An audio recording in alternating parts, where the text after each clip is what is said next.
आयोजक sofa factory, the complete living solutions under one roof. कृषी उत्पन्न बाजार समिती निवडणुकीसाठी मतमोजणीला सुरुवात। निवडणुकीत कोण मारणार बाजी, महाराष्ट्राचं लक्ष।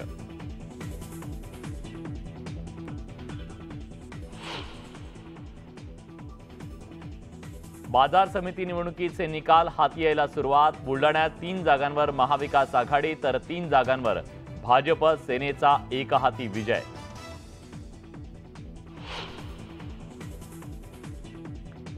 सांगली कृषी उत्पन्न बाजार समितीत हमाल गटात महाविकास आघाडीचे उमेदवार विजयी। निकालानंतर कार्यकर्त्यांचा जल्लोष।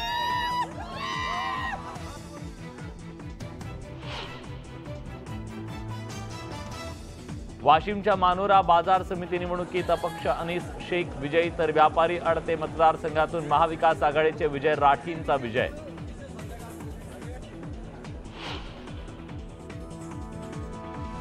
मुख्यमंत्री एकनाथ शिंदेंनी सह्याद्री अतिथीगृहावर बोलावली बैठक। रायगडावर होणाऱ्या शिवराज्याभिषेक सोहळ्यासंदर्भात घेणार आढावा।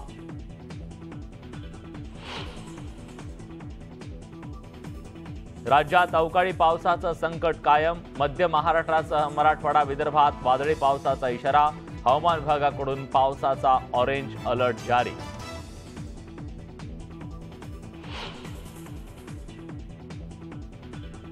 धाराशिवमध्ये वादळी वाऱ्यामुळे घरावरचे पत्रे उडाले तर फळबागा उद्ध्वस्त झाल्यानं बळीराजावर आर्थिक संकट।